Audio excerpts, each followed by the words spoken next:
my feet are fixed to the ground. In a pull-up, my hands are fixed on a bar. In a push-up, my hands and feet are fixed on the ground. So there's no movement there. They're not moving, okay? An open chain movement would be where the distal segment of the body is free to move. On a leg extension, my feet are free to move through the air. On a bicep curl, my hands are free to move through the air. On a dumbbell chest press, my hands are free to move through the air. So those are kind of what we look at. Now, your closed chain movements are typically more your functional movements that are working multiple muscle joints together, whereas your open chain movements are a lot more isolation, more bodybuilding type movements. And so that's why it kind of comes into play is we really, as a trainer, we want to focus a lot on closed chain movements, especially in the beginning, to get these muscles working together so everything is operating the way it should before we start trying to isolate muscles and develop a bicep or develop a tricep. All right. For years I did Olympic lifting, and Olympic lifting is a lot of pulls, power cleans and snatches, and you're doing those heavy pulls and a lot of squats. Never did biceps, never did arm curls. Okay. But I could arm curl 185, 190 pounds because my biceps took a lot of work while I was doing those closed chain movements to keep them strong and to make them strong. So getting those muscles working together makes a big difference. Now I'm going to give you some examples. I want you to tell me if they're open chain or closed chain. So if I'm doing a pull down, would that be an open or closed chain? I think pull down is, it's fixed to the bar. So it's open since it's moving. So it is open, okay, yeah. Because the hands are free to move through space. Even though they're fixed on a bar, they're free to move through space. Same thing with a barbell bench press, right? Right. Even though my hands are fixed on that bar where my hands aren't moving, they're still able to move through space. What about doing a leg press on a hip sled? The 45-degree leg press with the platform that moves up and down? So that's open too? Would be open, yeah. Okay. What about a deadlift? Deadlift, no, that's more closed. Would be closed, yeah. Exactly. Okay, what about a hack squat on a machine? So you're at that 45-degree angle, okay? You got the platform at the bottom and you're squatting up and down. What would that be? Close. Pardon? It's close. Yes, it is. Okay, good. So you understand the difference between those. Again, the importance as a trainer is they're more functional movements and they're things where we work muscle groups together. And this is what you really want to get clients doing. Okay? Right. Now, getting into these other definitions. First of all, we're going to talk about force. Force is nothing more than the impact of two bodies. So, a bat hitting a baseball, okay? A baseball hitting the glove. Two players impacting on a field, okay?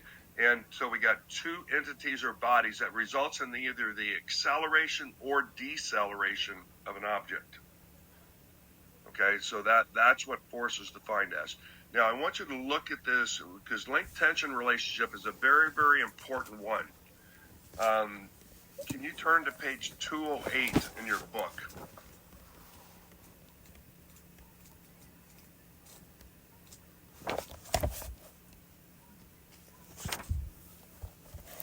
Oh, yeah. We actually went over this part. Did we go over all this? Oh, yeah, we did.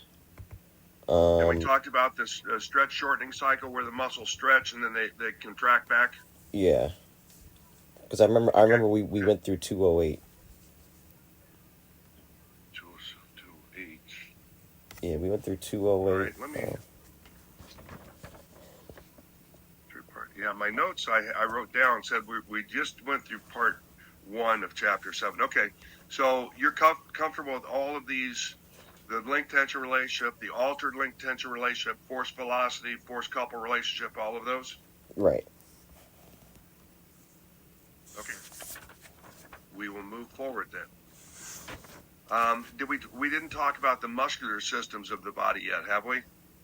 No. So the global muscular and the local muscular system?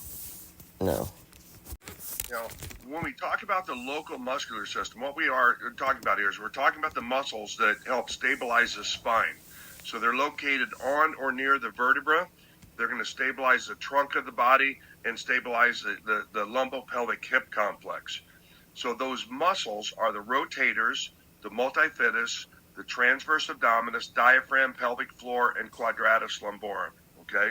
So make sure you know those are your local muscles.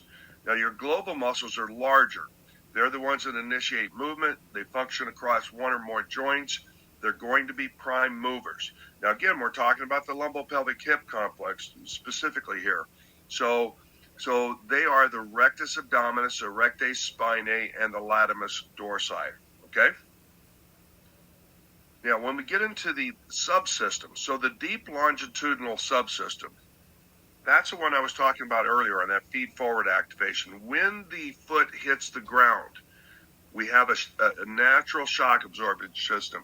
So if you look on page 213, the first figure there, 719, it's the erectae spinae, the bicep femoris, tibialis anterior, and peroneus longus.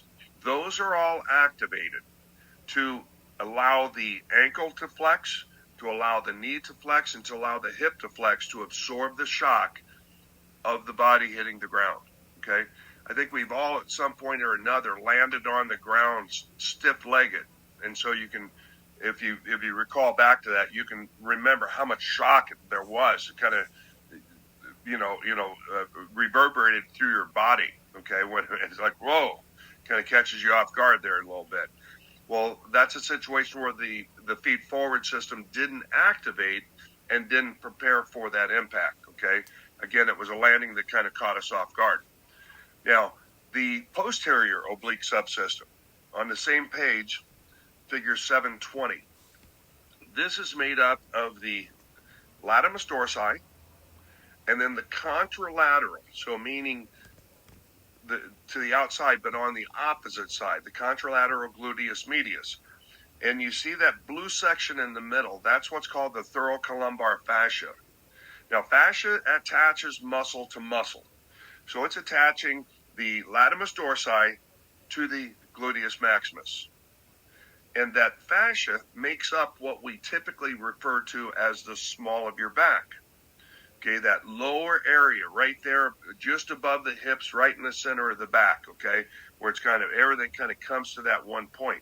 Now, I want you to look at this figure and now put in the right latimus dorsi and the left gluteus maximus in your head, and it forms an X, right? Right, yeah. And that X is what stabilizes the posterior oblique subsystem. Posterior oblique subsystem. We also refer to that as the posterior chain, okay? So if you look at the term, posterior meaning back, oblique meaning at an angle, okay? Now the anterior oblique subsystem is on page 214, and this one consists of the external obliques and the contralateral adductor, okay? So again, forms kind of an angle across the front of the body with this area in the middle of your abdominals called the linea alba. It's also a fascia that attaches muscle to muscle. That is kind of the center of that system, okay? So the anterior, meaning front, oblique, meaning at an angle, subsystem, it's going to stabilize the anterior side of our body, the anterior chain. And then we have the lateral subsystem you see on page 215, which is figure 722. And this one is made up of the quadratus lumborum, the gluteus medius, the adductors, and the tensor fasciae latae. Okay? So this is going to stabilize the hips from side to side. If we have an imbalance in those muscles, that's what can cause hip hike. Okay? If we have an imbalance of either the posterior or anterior oblique system, it can cause anterior pelvic tilt or posterior pelvic tilt. And so those are going to be some things that we'll discuss when we get into chapter 12. Any questions about those subsystems? No, not yet. Okay. Now, those subsystems basically are the body's natural weightlifting belt. They will support and stabilize your core if we develop those muscles and allow them to develop. But if I'm wearing a weightlifting belt while I'm working out, doing just about anything that I'm doing, arm curls, tricep push downs, bench press, pull downs, whatever, and you see that guy in the gym, okay, that always has his weightlifting belt on, he's not allowing those muscles to develop. And if you don't allow those muscles to develop, they're going to be weak. And so then you ask that guy with a weightlifting belt, hey, why are you wearing your belt? Well, I've got back problems. Okay. Could it be because you're not allowing your muscles to strengthen properly? And that's what's happening. All right. A person like that needs to take a number of steps backwards to be able to allow the body to develop and move forward. All right. Now we're going to get into the levers. And with the levers of the body, this is kind of an example of that lever in the real world and an example of that lever in the body. So with a first class lever, it's like a seesaw or a teeter-totter, where the fulcrum is in the middle. You have resistance on one side, you have effort on the other side. Okay?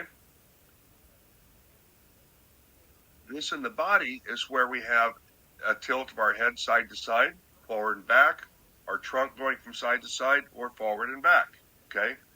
That is an example of first class lever. Now, a second class lever is like a wheelbarrow. Have you ever used one of those? I haven't used it, but they got those weird games, like field day games where someone's like a human wheelbarrow. Oh yeah. Well, and that's kind of the same thing though. But the front of it, the wheel, is where the fulcrum is. Then you have the load in the middle, and the effort is on the far end. Okay. Now, an example of that in the body is doing a calf raise. And then we have a third class lever, and I've always looked at it as like swinging a hammer, pretty close. But what they're talking about here is like a snow shovel. I think that's the example I give, or a shovel, where you have the load is going to be on the far end, then the fulcrum, then the effort, and then the fulcrum.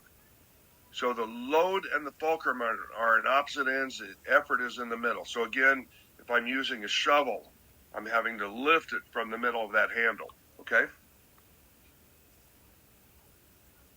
You will have maybe a question on torque. And torque is nothing more than rotary force. So if I go to open a jar, and again, remember force. Force is the interaction of two bodies that either accelerate or decelerate the movement, okay? But we look at force as linear in a straight line, okay? Where rotary motion is what we call as torque. It's basically the same thing. It's accelerating or decelerating two objects, but in a rotary fashion. So if you ever see rotary motion, you know it's torque, or if you ever see torque, you know it's rotary motion.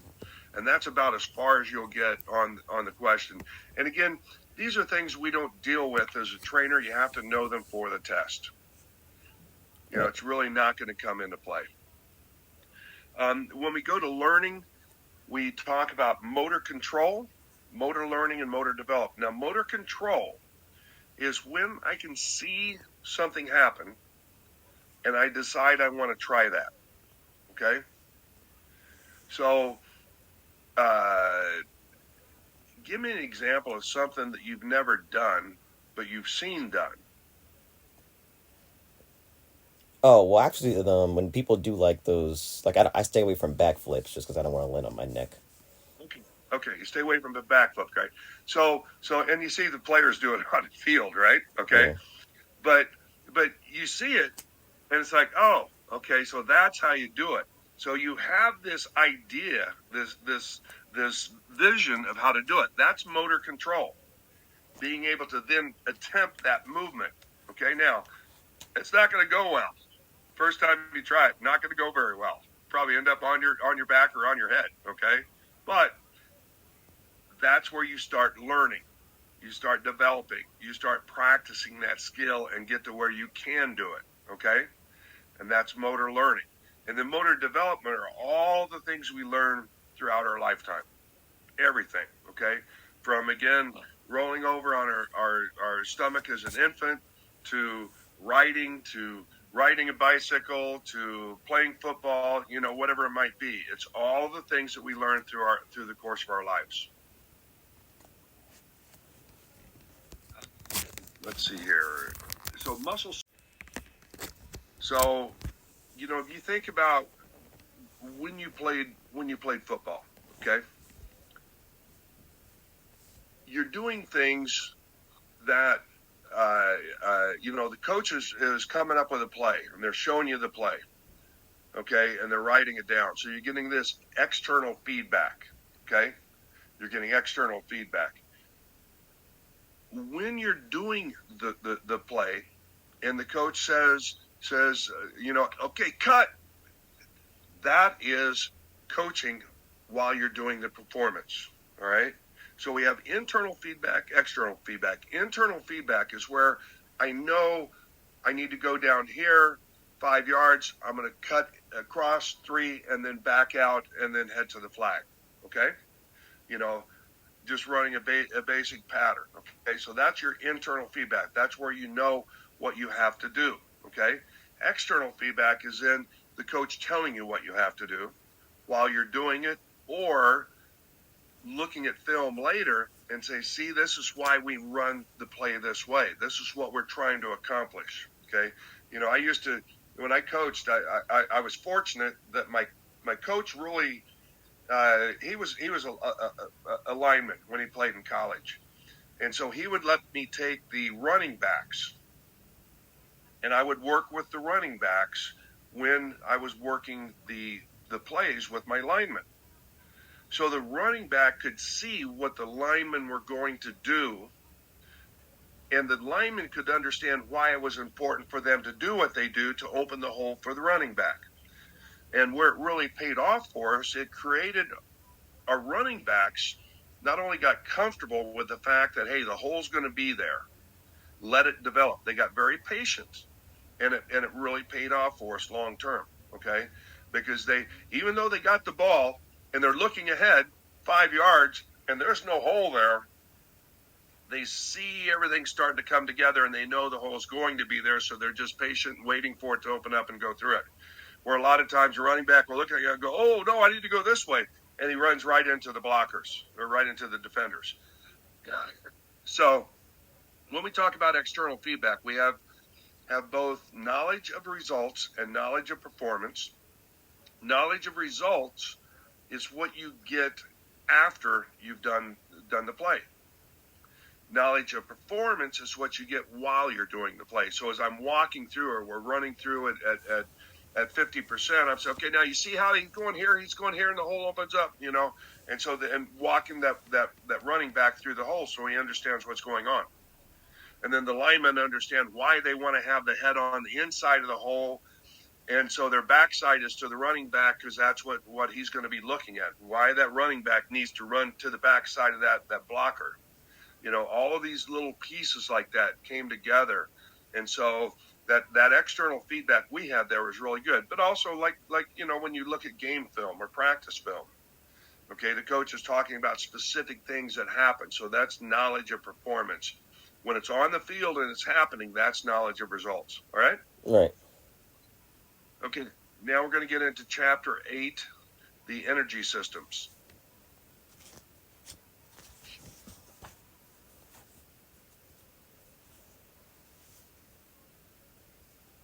And if I remember right, I sent you all of Chapter 7, right? I sent you both Part 1 and Part 2? I believe so. Yeah, I just looked. So, you sent Chapter 7. So, okay, I sent Chapter 7, but not 8. Not 8. Just 7. Okay. And I sent both Part 1 and Part 2 of Chapter 7, right? I believe so, yeah. I'm going to check it again real quick. As soon as I did that, I went out of the app. we have?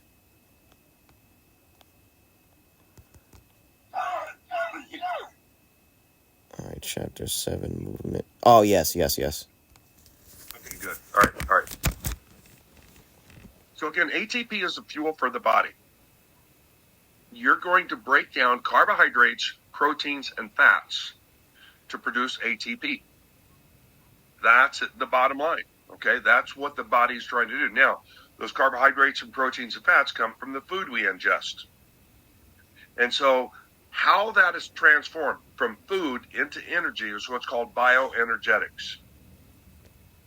Metabolism itself refers to the chemical reactions that occur in the body to maintain itself. So heartbeat, digestion, circulation, respiration, our brain functions. I mean, all of these things that are happening automatically, that's all metabolism.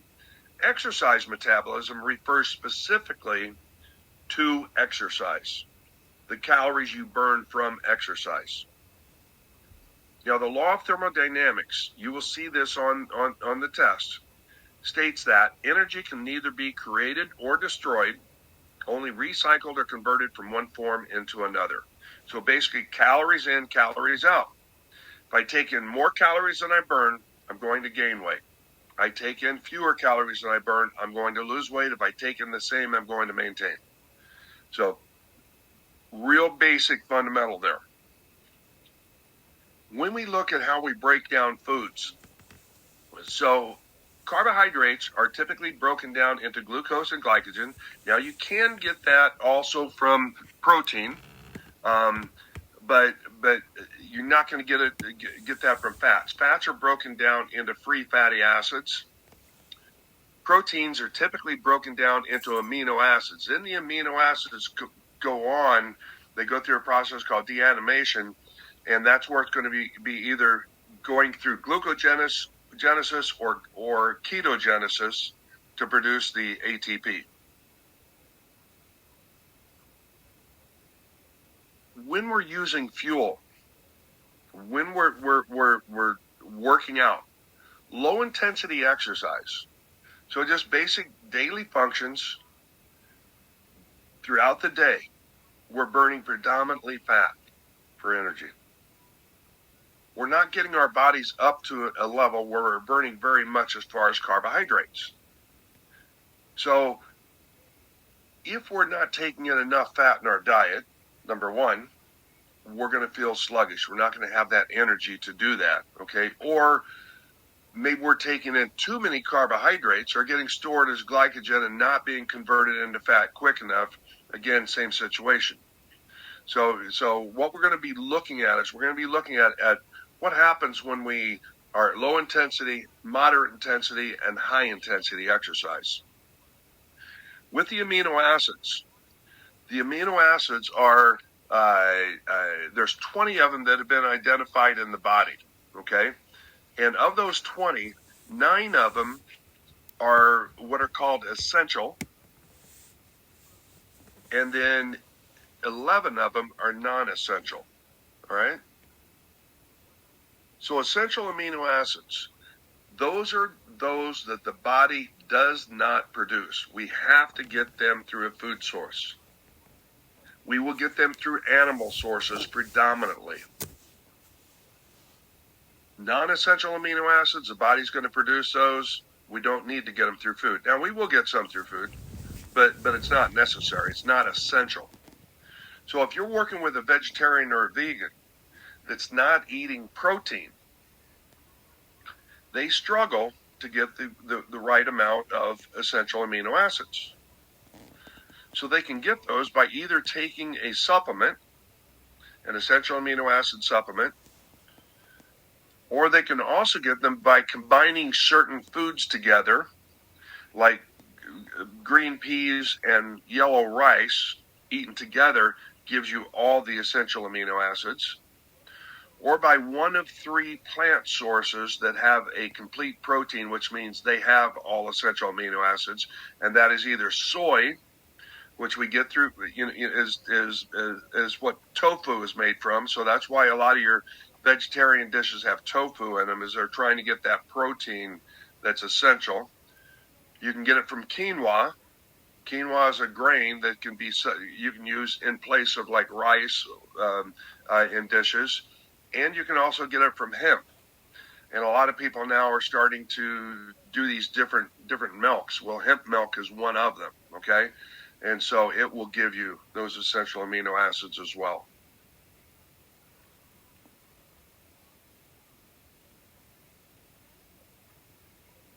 I want to kind of look at these a little bit. Let's go to your book before we get too far along. Creatine phosphate plus adenosine diphosphate then converts into creatine and adenosine triphosphate. Okay, you have a phosphate 1, diphosphate 2 turns into triphosphate 3. Does that make sense? Right. Okay, I'm not that good as far as chemistry, but pretty basic there. Okay, it kind of helps you understand that. Now, this is why creatine is a good supplement. It helps with this system. It keeps that creatine source up high, so that we can continue to produce this ATP PC system, creatine phosphate system. Okay, this one is for quick energy, 10 to 15 seconds of energy. Okay. You have ATP produced almost basically immediately. It's the simplest and fastest way to generate ATP. However, it runs out quickly because it cannot keep up with the energy demands. That's why you've only got about a 10 to 15 second.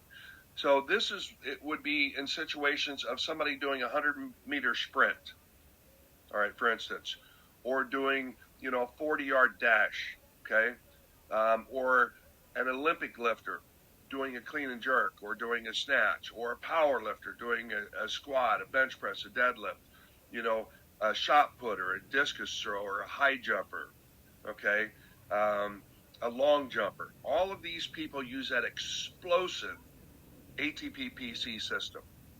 All right. Now, let's go to the next page, and we're going to look at glycolysis. Okay, this is on page 234. So the carbohydrates are converted into glucose through a process called glycolysis, and then you have the offshoot of ATP, and then pyruvate, nitric oxide, and lactate. Okay, now those are then going to be used in the oxidative system. Okay, but before we get to the oxidative system, let's talk about glycolic. Glycolic is for approximately 2 minutes of ATP. Here, the body can maintain a pretty high intensity for an extended period of time. However, it still doesn't keep up with the energy demand. It runs out. So if you're looking at somebody running a 200 meter or a 400 meter, okay, or even an 800 meter, 800 meter, a half mile, or close to half mile, whatever, 800 meter is considered the race that determines the men from the boys, because it puts that athlete right on the verge of that 2-minute window with glycolysis. And I mean, they are spent when they get done. In fact, they're pushing the limits when they get there. And so they've developed this cardiac output and the ability for the cardio system to really operate at that high level. You're not going 100% full out, but pretty darn close to it. High intensity interval training does basically the same thing. We're pushing that high intensity effort. Okay, your longer distance sprinting in swimming. Okay, so people that are swimming more than 100 meters. Okay, a 50 meter, 100 meter, that kind of falls in that ATP-PC, but over that, you're starting to get into the glycolysis. All right, so anything that lasts a longer period of time, that's where glycolysis comes in. Now, both ATP-PC and glycolysis are anaerobic, meaning without oxygen, okay? Without oxygen. Aerobic is the oxidative system, and it's easy to remember that because oxidative, oxygen, aerobic, okay? So let's look at that oxidative system. Now, turn to page 235 real quick. And before we get into the oxidative, you see that box at the top. It says getting technical. Yes. And this talks about where the glycolic system, the lactic acid buildup, contributes to a loss of hydrogen ions. And so it's depletion of hydrogen ions that is the limiting factor on glycolysis, okay? And we'll look at the table a little bit further that doesn't mention the hydrogen ions, but you get this thing on your test. You will find this on your test. That's why I'm pointing it out. I don't have it in my notes, but because I've taken the test afterwards and seen that question and found out where it's coming from. It's coming from that. So make sure you read that getting technical piece about what is lactic acid. Now, oxidative. So oxidative, fat, carbohydrates, and protein, all three can produce ATP through the oxidative system. With fats, it's broken down into free fatty acids. Carbohydrates are broken down into glucose, and protein is broken down into amino acids. Now, those fatty acids go through beta oxidation. The glucose goes through glycolysis, and the amino acids go through deamination. Now, there's one more step with that glycolysis is you have to have the pyruvate available, which was an offshoot of the previous system, of the glycolic system. You had pyruvate being given off. So the oxidative system grabs that pyruvate. Now, all three of those have to be converted into acetyl coenzyme A before they can break down further into ATP. Okay, so now we go from acetyl coenzyme A, first of all, into the citric acid cycle. We call this the CAC. It was also referred to for a lot of years as the Krebs cycle. Same thing. I don't know. Have you ever heard of the term the Krebs cycle? No. Okay. And I don't think they really talk about that here in the book, but for people that were old school, that were taught the Krebs cycle, I always bring that up and make sure they understand it's the same, one and the same. So the citric acid cycle, then the citric acid cycle gives off electrons to go through the electron transport chain. So it produces ATP and gives off those electrons. Then those electrons go into the electron transport chain to produce more ATP. And this is why that oxidative system produces more ATP and enough that will allow us continual exercise. Now, obviously, all of this is dependent upon our intensity level. Because if we're at that high intensity, we're never going to use the oxidative system. We're never going to get there, okay, if we're trying to do that high intensity all the time. So we lower that intensity to that moderate to vigorous activity, and we can be in that oxidative system. All right? Now, the reason why it's important, I want you to take a look at this on page, let's see here. Let's first of all, I'm going to go to page 240.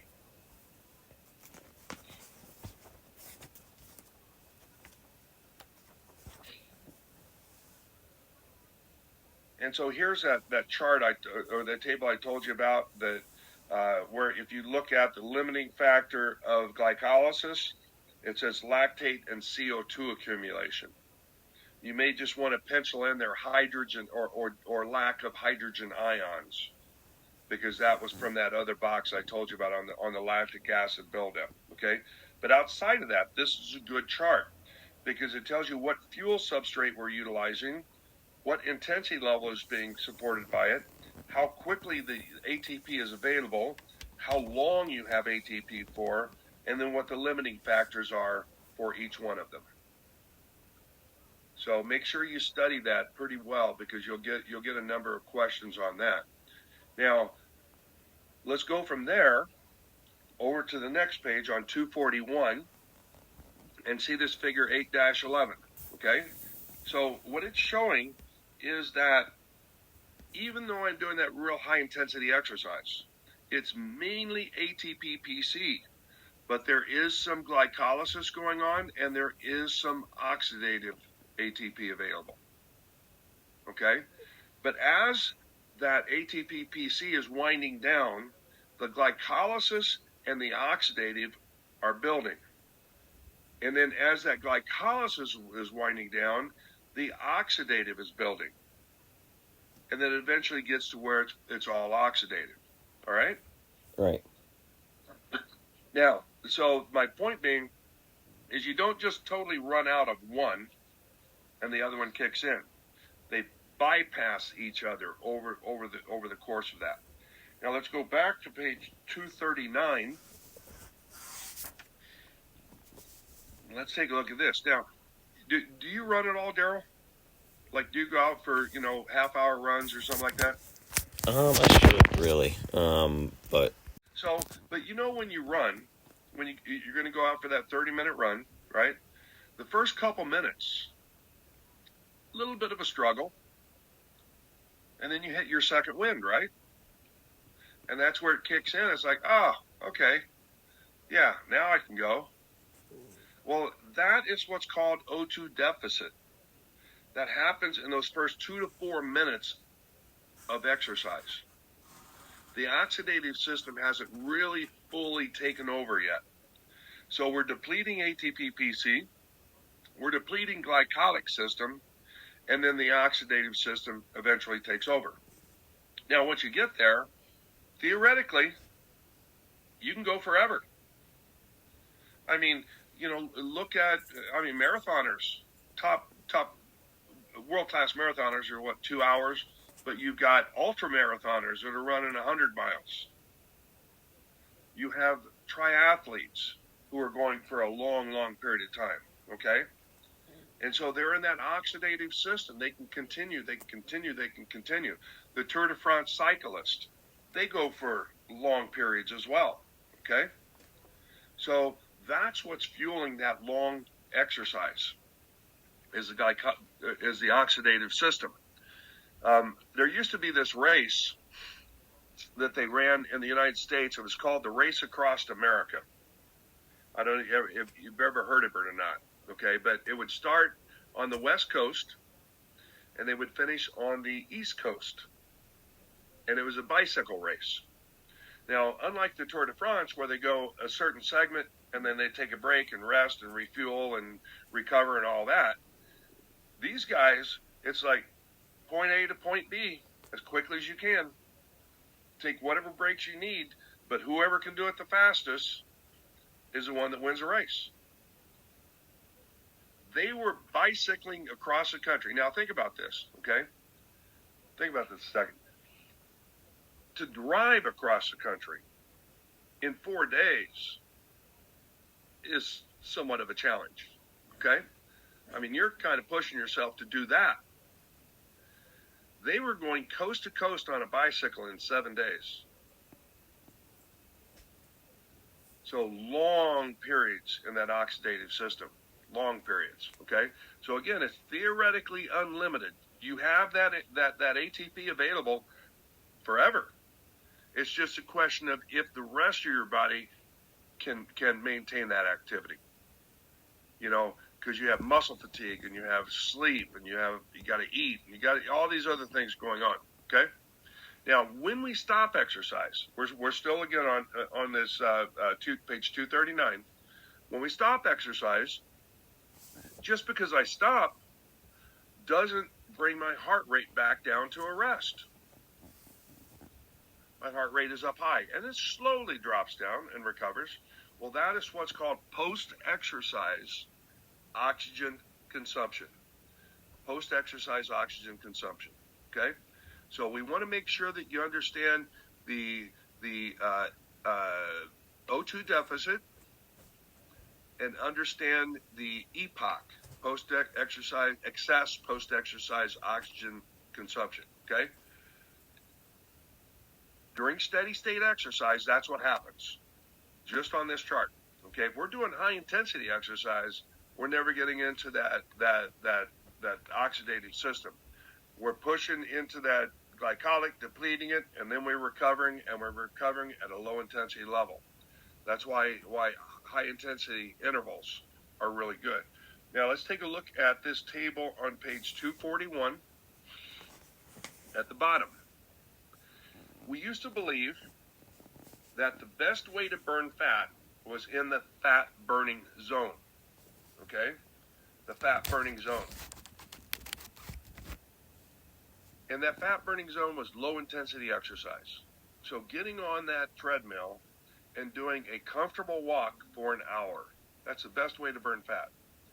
Now, when you look at this, this is showing 20 minutes of exertion. So 20 minutes of that comfortable walk does burn 70% fat and 30% carbohydrates. However, the total calories expended are 60. Now, if we get up into moderate intensity, which we'll talk about a little bit later, is VT1. When we get up into moderate intensity, now we're burning 50% fat, 50% carbohydrates. However, the total calories burned by fat are higher in moderate intensity, and the total number of calories burned is twice as much.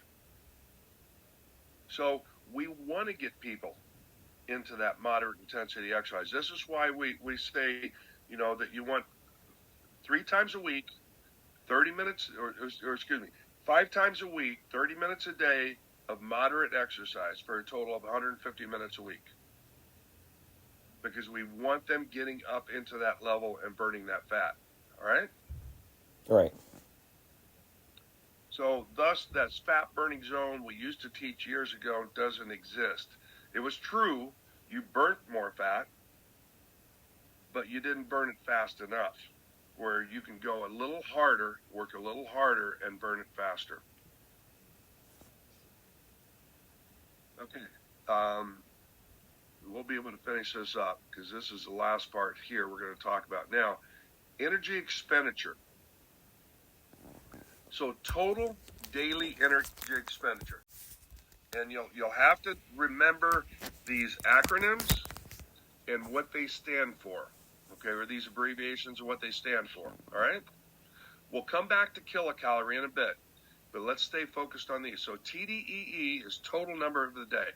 Now, your resting metabolic rate, the RMR, accounts for around 70% of your TDEE.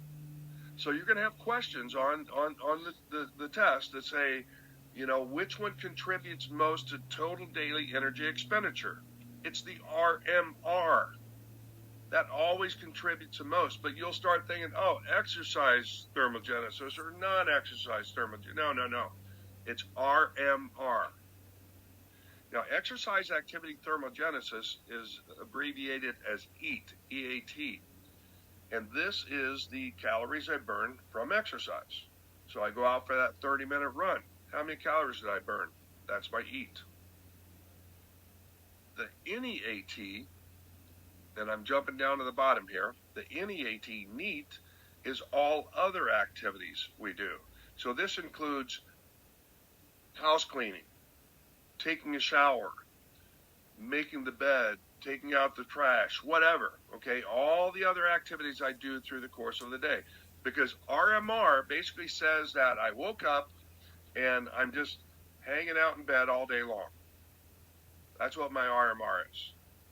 What does it take to fuel my body at rest?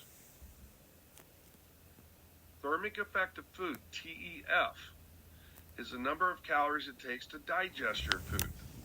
That accounts for about 7 to 10% of the total calories over the course of a day, the TEF. Protein has a higher thermic effect, so it takes more calories to break down and process protein than it does carbohydrates or fats. So anyone looking to lose weight, we can actually increase their protein intake a little bit. They'll burn a few more calories from that. But normally what we're looking for anyone trying to lose weight is we want to increase the exercise activity thermogenesis and the non-exercise activity thermogenesis. Now, exercise activity is easy. I just do more days per week and I do longer, right? Right. That's what it comes down to. But how are some ways you could think of where you could increase that non-exercise activity thermogenesis? So exercise. So all right. So you're saying exercise activity. I don't know. Like that, my mind went blank there for a second. So, so exercise activity thermogenesis is the calories we burn through exercise. Right. And if we want to increase that, we just work out longer Right. or more days per week. Non-exercise activity thermogenesis are all the other things we do over the course of the day. So how could we increase our caloric burn from that category? Um. Is it more? Is it more just about movement? It is. It's a lot more about movement. Yeah. So You get. here's some Yeah. examples. You go to the store. When we go to the store, especially like a Walmart or someplace like that, right? We all look for that parking place that's closest to the store because the parking lot's huge. Yeah. But if you park at the farthest away from the store and you have to increase the amount of time it takes you to walk to the store and walk away from the store, you've increased your NEAT. Right. Instead of taking an elevator in a building, you take the stairs. You've increased your NEAT. Some things I would tell clients, here's a couple things I would also recommend to clients, would be when you're at work and you have to go to the bathroom, go to the bathroom the farthest away, not the one closest. Okay? Every hour, get up and walk around for 5 minutes instead of sitting at a desk for hours on end. Get up, move, walk. 5 minutes just to either do circles in the office or up and down a hall. Okay? And if you're at a call center, you know, one of the things I learned through training over the years is that when the person is standing on that call center headset, they actually are creating more energy in the call itself. And so if they're standing and moving around, it creates more energy for them on the call. So these little things like that add up to a big thing at the end of the day. But the whole idea, the ones we have real good control over are the EAT and the NEAT. The RMR makes up the largest part of it. We don't control that. We can increase it slightly by adding muscle to our body, but it's not going to go up dramatically. It's going to go up a little bit by adding muscle.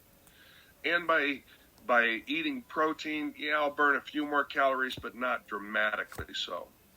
The real two that we have control over are the exercise activity and the non-exercise activity. All right. All right? Now, let's go back to kilocalorie, because you'll need to remember this definition that 1 kilocalorie is the amount of energy required to raise the temperature of 1 kilogram of water by 1 degree Celsius. Okay? That is the definition of a kilocalorie. And remember this, a kilocalorie and a food calorie are exactly the same thing. They are exactly the same thing, a kilocalorie and a food calorie.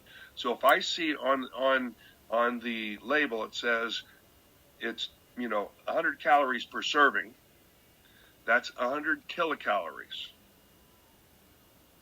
Okay? All right. Exactly the same thing. All right? Okay. So that got us through the end of chapter 7 and chapter